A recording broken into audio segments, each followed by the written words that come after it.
In the grand, unending drama of the natural world, there exists a silent, powerful force. It is a force of necessity, of survival, of life itself. It is the story of the hunter and the hunted. In every corner of our planet, from the sun-scorched plains to the icy depths of the ocean, this ancient dance unfolds. It is a world of breathtaking beauty, but also one of stark, uncompromising reality. Here, life is a precious, fleeting gift, and every sunrise brings with it a new challenge, a new struggle.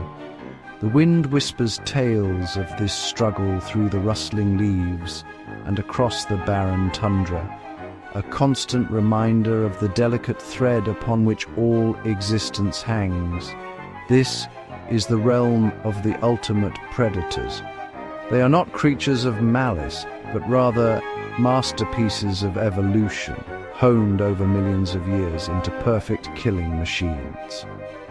Each one is a specialist, equipped with an extraordinary arsenal of weapons, senses, and strategies. Their lives are a testament to efficiency and power. We are about to witness nature at its most raw, its most dramatic, and its most profound. These are not monsters. They are the guardians of a fragile balance, the sculptors of ecosystems, the very essence of wildness. Imagine a world painted in shadow and light, a world where a flicker of movement can mean the difference between life and death. The air itself seems to hold its breath, thick with anticipation. The soft, mournful cry of a distant bird is carried on the breeze, a lonely sound in a vast, indifferent landscape. It is in these moments of stillness, of quiet tension, that the predator's story truly begins. It is a story written not in words, but in instinct, in patience, and in the explosive final act of the hunt. Every muscle, every nerve, every fiber of their being is tuned to this one singular purpose. Our journey will take us to the planet's most extreme environments, to witness these incredible animals in their natural element.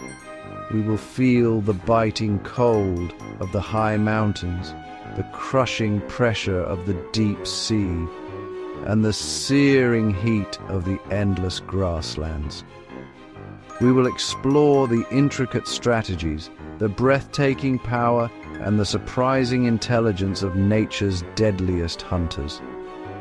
This is their world, and we are merely visitors, privileged to glimpse the unseen hand that shapes all life. All high above the world, where the air is thin and the wind cuts like a knife, lies a kingdom of rock and ice, the Himalayas. Here, amidst the jagged, snow-dusted peaks, lives a creature of myth and legend. It is an animal so elusive, so perfectly camouflaged, that it is known to the local people as the ghost of the mountain. The snow leopard, its thick, smoky grey coat patterned with dark rosettes, makes it all but invisible against the stony cliffs. The only sound is the relentless howl of the wind, a lonely symphony played across a desolate vertical landscape. It is a world of stark beauty and unforgiving cold. The leopard moves with a silence that is almost supernatural. Its large fur-covered paws act like snowshoes, distributing its weight and muffling its every step. It flows over the treacherous terrain, a fluid shadow against the unmoving rock. Its long, thick tail, almost the length of its body, provides balance as it navigates the perilous ledges and steep inclines. Every movement is deliberate, a masterclass in stealth and patience. This is not a creature of brute force alone. It is an artist of the ambush. Its gaze is fixed, its brilliant, pale eyes scanning the valleys below. It can spot its prey, a herd of bar-owl or blue sheep, from more than a kilometer away. These sheep are masters of the mountain themselves, agile and sure-footed. But the leopard, has the advantage of surprise. It begins its descent, a slow, painstaking process. It uses every ridge, every boulder, every shadow as cover. Hours can pass in this silent, creeping advance. The world seems to shrink, focusing only on the hunter and its distant, unsuspecting quarry. Now it is close. The final approach begins.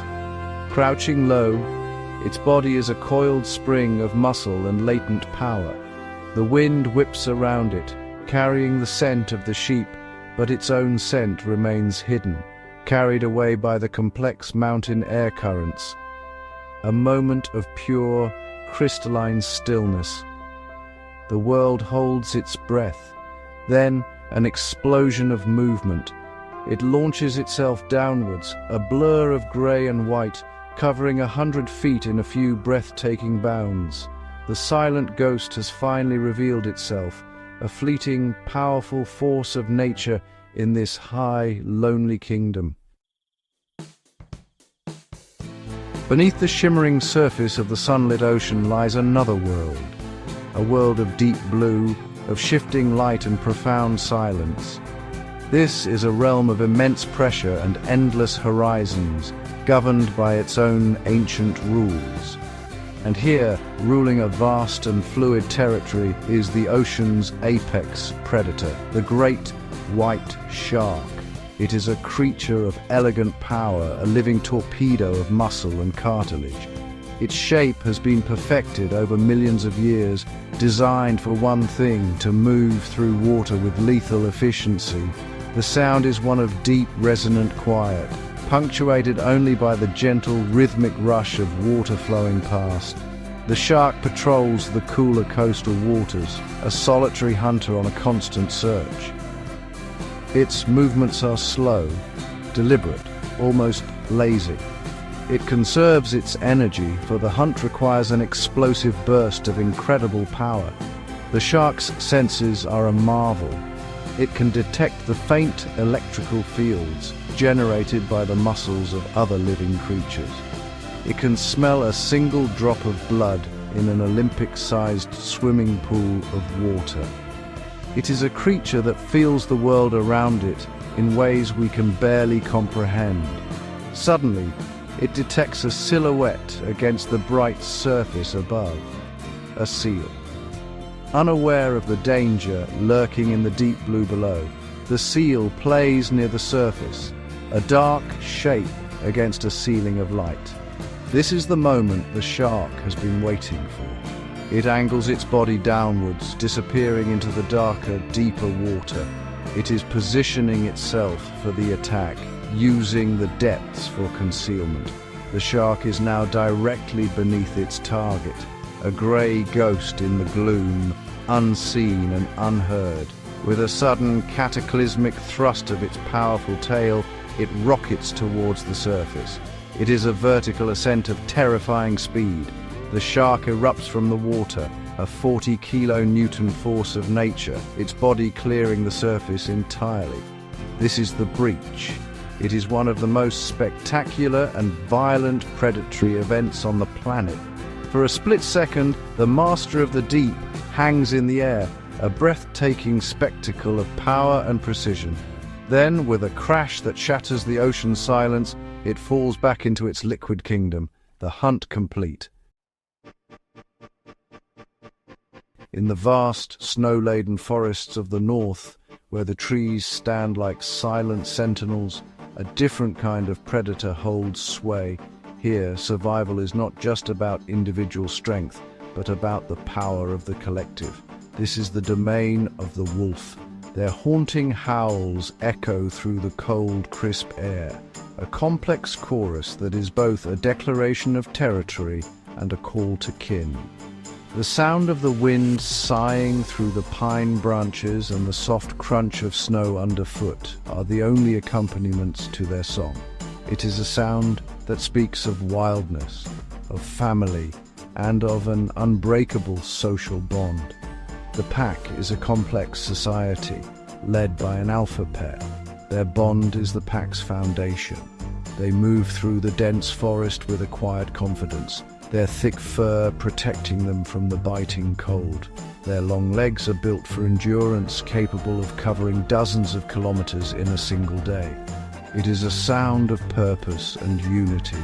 They are a river of grey and black and white, flowing through the stark, monochrome landscape of the winter forest, their breaths pluming in the frigid air. Their target is an elk, a magnificent animal many times the size of a single wolf. Alone, a wolf would stand no chance, but together they are a formidable force. The hunt begins not with a sprint, but with a test. They trail the herd, their sharp eyes assessing each individual, searching for a sign of weakness. The old, the young, the unwell. This is a game of strategy and psychological pressure. The elk are nervous, their heads held high, their ears swiveling to catch any sound. The wolves make their move. They fan out, a coordinated effort to separate a weaker individual from the safety of the herd. It is a chaotic, swirling dance of feints and charges. One wolf will lunge from the front, turning the elk, while another harries it from the side. Communication is key, conveyed through subtle shifts in body language. This is not just a physical battle. It is a battle of wits and endurance. The power of the pack is the ultimate predator in this frozen world, a testament to the idea that together they are stronger than the sum of their parts. In the muddy, mangrove-choked estuaries of northern Australia and Southeast Asia, time seems to, slow down. The air is thick with humidity, heavy with the scent of decay and life. The slow, sluggish current of the river carries secrets from a much older world. Here, lurking just beneath the murky surface, lies a living dinosaur. The saltwater crocodile. It is the largest reptile on Earth, a creature that has remained almost unchanged for millions of years. The only sounds are the buzz of insects and the gentle lapping of water against the muddy banks. It is a primeval scene filled with a deep, quiet menace. For most of the day, the crocodile is a model of inactivity. It can lie perfectly still for hours, appearing as nothing more than a half-submerged log. Its powerful body is completely at rest, conserving energy with incredible efficiency. A very low, deep and sustained musical drone begins, a sound that feels ancient and unsettling, like the hum of the earth itself. But beneath this stillness, there is a patient, calculating mind. Its eyes, positioned on top of its head, break the water's surface, tiny periscopes scanning the riverbank for any sign of a potential meal. It is the ultimate ambush predator. As the sun climbs higher, a herd of deer comes to the water's edge to drink. They are cautious, their senses on high alert.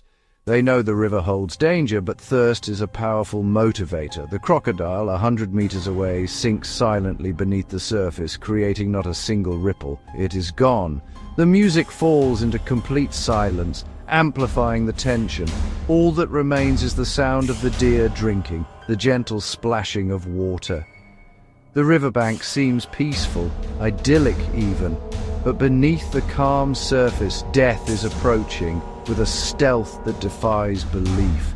Using its powerful, webbed feet and tail to propel itself, the crocodile moves underwater with an eerie grace. It is not swimming, it is stalking. It closes the distance, its position given away by nothing. Then, when it is just a body's length away, it explodes from the water. The orchestral score erupts in a shocking, violent crash of brass and percussion. In a fraction of a second, its immense jaws, which clamp shut with the force of over 3,000 pounds per square inch, have their prize. The river's ancient king has claimed its tribute, dragging its victim into the murky depths from which it came, restoring the primeval silence to the riverbank once more. The African savannah stretches to the horizon, a vast, sun-bleached canvas of golden grass, under an immense blue sky. The air shimmers with heat, and the wind moves in long,